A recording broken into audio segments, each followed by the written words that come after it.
Avant, chaque semaine, Léa nous parlait cinéma, mais en attendant de pouvoir y retourner, elle va vous proposer des films à regarder dans votre salon. Quel est le thème du jour, Eh Léa? ben alors là, je vais frapper fort là où ça fait mal, parce qu'à mon avis, plus les jours en quarantaine passent, moins vous aurez envie de ce thème, donc je vous le livre aujourd'hui. Alors, c'est quoi? C'est spécial fin du monde, c'est ça?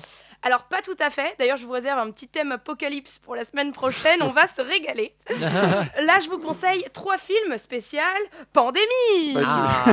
Mais tu crois que les auditeurs ont envie de voir ça? Bah, écoute, les gens sont déjà en PLS devant BFM dans tous les cas, et il y a une technique pour se rassurer d'une situation, c'est d'imaginer le pire scénario possible et se dire que finalement, bah ça va. Tu vois. Donc, je vous livre 3 films, certes, qui nous laissent apercevoir le pire scénario à l'issue de notre pandémie, mais c'est aussi 3 excellents films, même 4 si vous suivez bien. Ah, tu es généreuse cette semaine. Oui, ça me fait plaisir. Alors, le premier, je l'ai là, c'est La planète des singes, les origines, sorti en 2011 avec James Franco et Andy Serkis.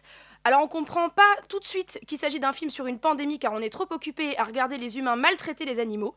On connaît tous l'histoire de la planète des singes, donc on sait que ça va mal tourner, cette vieille habitude qu'on a de croire qu'on a l'ascendant sur les animaux, qu'on est la race dominante. Mais bien entendu, tout ceci n'est qu'un film, hein. Impossible que les animaux se vengent et nous refilent un virus qui deviendrait progressivement une pandémie. Attends, ça me rappelle quelque chose, ce truc, mais j'arrive pas à savoir quoi. Et encore, t'as pas entendu le dernier film de la liste d'aujourd'hui. Deuxième film à regarder, encore plus flippant car il démarre alors que la pandémie nous a clairement mis à genoux, c'est World War Z avec Brad Pitt. Il réinvente carrément le genre tout en reprenant les bases du film de zombies, mais en faisant un film d'action un peu grand public et avec des scènes angoissantes mélangées à de très très belles scènes, notamment celles qui se passent en Israël qui sont vraiment très chargées en symbolique. Et alors, le dernier film, le fameux. Alors, c'est un petit diptyque. Ah, Le fameux 28 jours plus tard et 28 semaines plus tard, 2 films puissants qui parlent avant tout de l'être humain.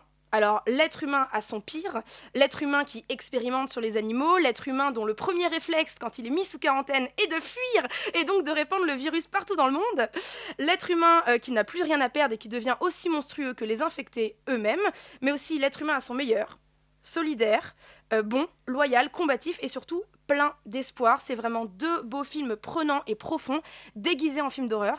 On n'en attendait pas moins du réalisateur et producteur de génie Danny Boyle, qui s'entoure une nouvelle fois des meilleurs, dont le virtuose John Murphy à la bande originale. Parce que c'est comme dans Titanic, on est tous dans la merde, certes, mais toujours accompagné d'une belle musique. c'est vrai. Et alors, on peut les retrouver où, tous ces films, pendant le confinement? Alors, les 4 sont disponibles en VOD et World War Z est sur Netflix. Alors, c'était pas facile d'en sortir uniquement 3. Du coup, pour les gens que cette liste laisse sur leur faim, je peux vous en citer quelques autres. Attention, je cite que des films que j'ai aimés. Notez donc Les Fils de l'Homme, L'Armée des 12 singes, La Nuit des Morts Vivants, Shaun of the Dead, pourquoi pas Rec et Mon petit plaisir coupable, Diary of the Dead de Romero.